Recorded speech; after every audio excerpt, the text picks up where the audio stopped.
1976년 8월 18일 판문점 공동경비구역에서 미루나무 가지치기 작업을 하던 유엔사 경비병들에게 북한군이 공격을 가해 미군 장교 2명이 사망하고 9명이 부상을 당하는 일이 발생했습니다. 이것이 바로 판문점 도끼만행 사건입니다. 이 사건은 전 세계에 큰 충격을 안겨주었으며 한반도에서는 군사적 긴장감이 고조되어 전쟁이 발발할 수도 있는 일촉즉발의 상황이 연출되었습니다. 그럼 판문점 도끼만행 사건이 어떠한 과정으로 전개되었는지 알아보겠습니다.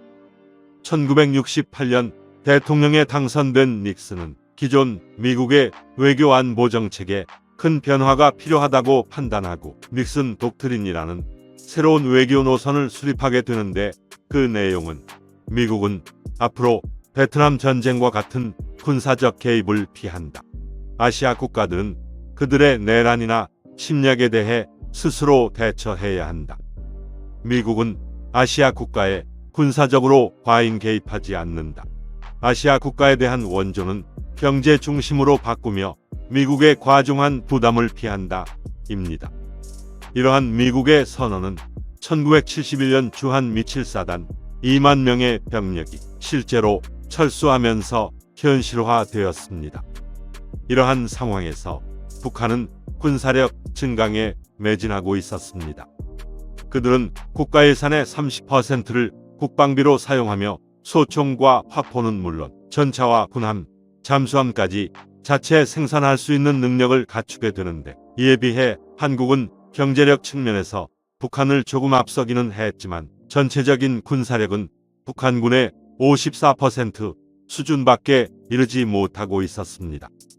1970년대 북한은 대남 공세를 더욱 강화하게 되는데, 여기에는 크게 대외적 요인과 대내적 요인으로 나누어 볼 수 있습니다. 먼저 대외적 요인은 국제 환경의 변화라고 할 수 있는데, 1975년 베트남이 공산화되면서 이제 미국은 아시아 국가에 쉽게 군사력을 투입하기 어려울 것이라는 확신과 함께 이러한 미국 중심의 외교에 반기를 드는 제3국가들이 등장하기 시작했습니다. 85개국으로 구성된 비동맹국 회의는 반미, 반서방적 성향을 가지고 있었으며, 북한은 이 회의에서 활발한 외교 활동을 벌여 유엔사를 해산하고 한국에서 미군을 철수시켜야 한다는 결의안이 유엔 총회에서 통과되도록 하는 성과를 얻기도 했습니다. 북한은 이러한 기세를 이어나갈 수 있는 실질적인 증거가 필요했는데, 그것은 주한미군의 주둔으로 한반도에서 긴장감이 고조되고 있다는 것이었습니다. 만일 어떠한 사건이 벌어져 국제사회가 주한미군의 주둔을 비판하게 되고 이러한 이유로 실제로 주한미군이 철수하게 된다면 그들은 베트남과 같이 한반도를 적화통일할 수 있는 기회를 갖게 되는 것입니다. 북한에게는 군사적 긴장감을 고조시킬 필요성이 있는 대내적 요인도 있었습니다. 북한은 4대 군사노선에 입각해 무력 증강을 위한 중공업 우선 정책을 추진하고 있었는데, 그 결과 산업 간 불균형이 심화되었고 여기에 오일 쇼크까지 겹치게 되면서 경제가 매우 어려운 상황에 처하게 되었습니다. 이러한 경기 침체는 공장 가동률과 농업 생산량을 떨어뜨리게 되었고, 이로 인해 심각한 생활고를 겪게 된 주민들의 불만이 고조되고 있었습니다. 북한은 이러한 내부의 불만을 잠재우기 위해 군사적 긴장감을 고조시켜 이를 빌미로 주민들을 강력하게 단속할 수 있는 비상태세가 필요했습니다. 또한 북한은 김정일에게 권력을 세습해야 한다는 큰 과제를 안고 있었습니다. 스탈린이나 모택동이 후계자들에게 비판당한 것을 목격한 김일성은 자신의 후계는 반드시 혈육으로 하고 싶었으며, 그러한 이유로 30대 초반의 김정일을 당 조직사상비서, 당 조직부장, 선전선동부장 등 핵심 자리에 앉게 해 서서히 권력을 인계하고 있었습니다. 하지만 이 당시 북한의 주요 인사 중에는 권력의 세습에 반대하는 사람들도 있었는데, 이들은 공개적인 수청을 당하거나 아니면 의문의 죽음을 당하게 되면서 신속히 제거되어 갔습니다. 이러한 상황에서 북한은 후계 체제를 둘러싼 권력 투쟁을 잠재우고 북한 권부를 결속시키기 위해 전쟁을 방불케 하는 극도의 긴장 상태를 만들 필요성이 있었습니다. 이러한 북한의 대내외적 요인이 판문점 도끼만행 사건을 촉발시킨 것입니다. 판문점 공동경비구역은 휴전협정 이래 유엔군과 북한군이 공동으로 관리하는 곳으로 사건이 발생하기 전까지 이 안에는 군사분계선이 없었으며 남과 북, 미군 병사들이 자유롭게 왕래하며 말 그대로 공동으로 경비를 서던 곳이었습니다. 하지만 북한군은 이곳 공동경비구역에서도 지속적으로 도발을 단행했습니다. 북한군이 유엔군에게 시비를 걸어 난투극이 벌어지는 상황이 수차례 발생하기도 했고 1975년에는 북한 기자가 벤치에 앉아있던 헨더슨 소령의 머리를 만지며 시비를 걸어 헨더슨이 이를 뿌리치자 북한군들이 그를 집단으로 구타하는 사건이 발생하기도 했습니다. 또한 그들은 군사분계선 남쪽 지역에 4개 북한군 초소를 무단으로 설치해 그곳을 지나는 유엔군 차량에 시비를 걸기도 했습니다. 사건이 발생한 유엔군 3초소는 돌아오지 않는 다리에 인접해 있는데 휴전선상에서 북한군 초소와 가장 가까운 곳에 위치한 곳이고 공동경비구역 내에서는 북한군 4초소, 5초소, 8초소에 둘러싸여 있어 세상에서 가장 외로운 곳이라 불리고 있었습니다.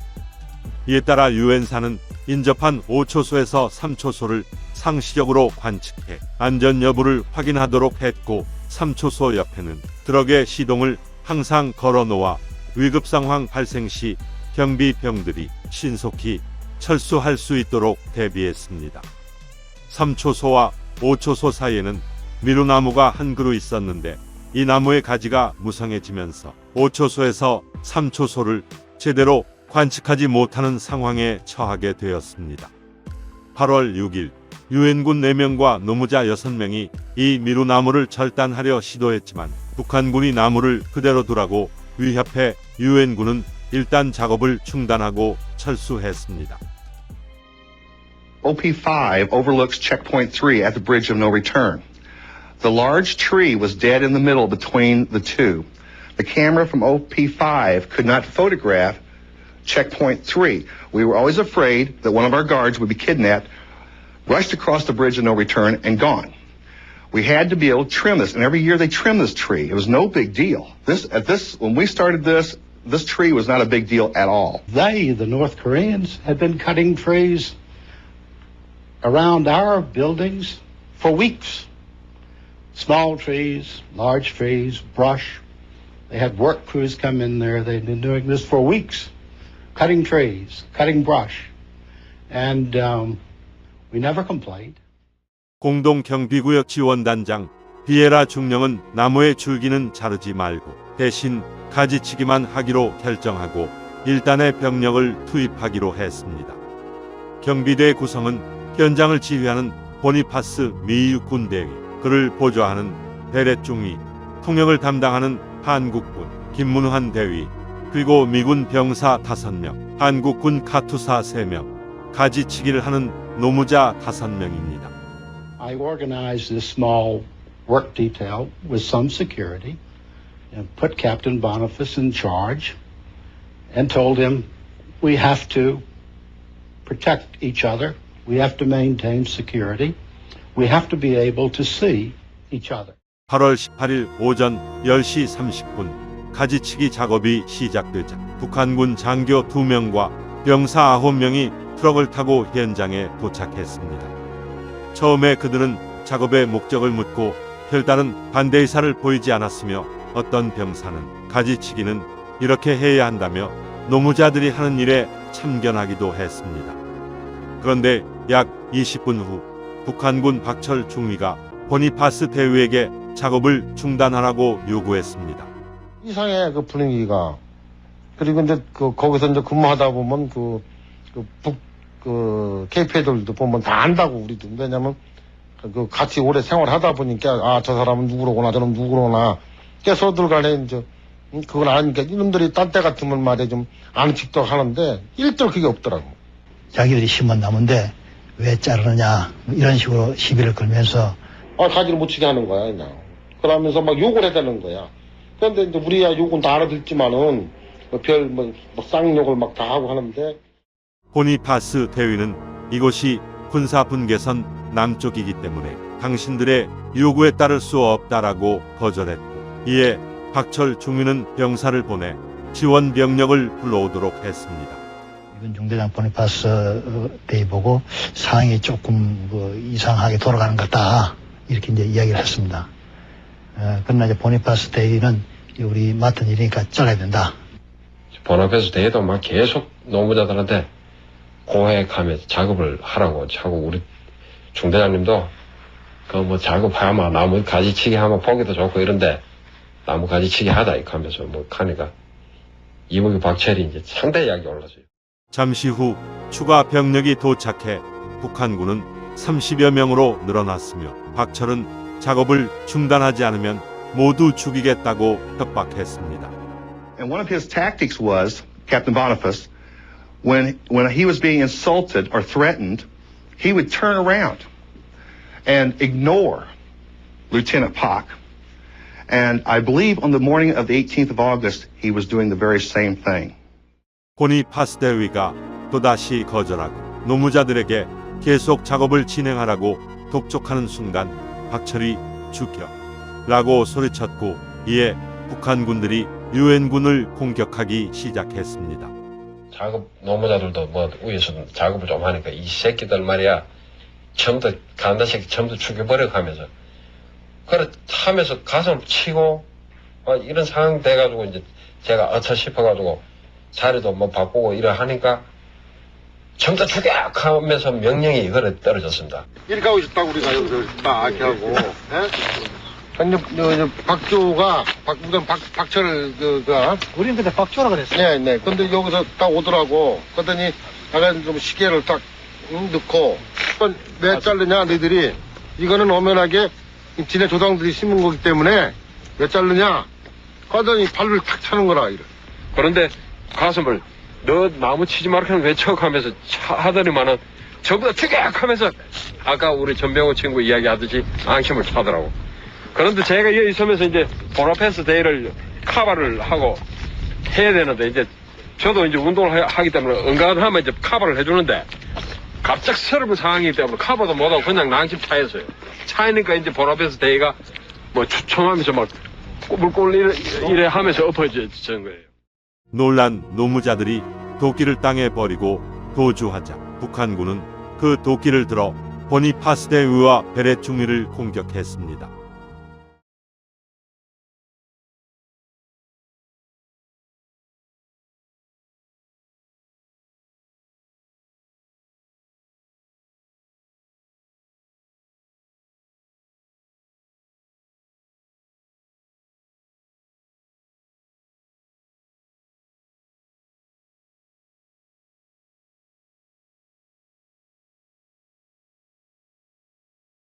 삼초소에 있던 경비병이 급히 트럭을 몰고 돌진해 북한군을 흩어지게 한 후 현장에 있던 유엔군을 구출하면서 상황은 종료되었습니다.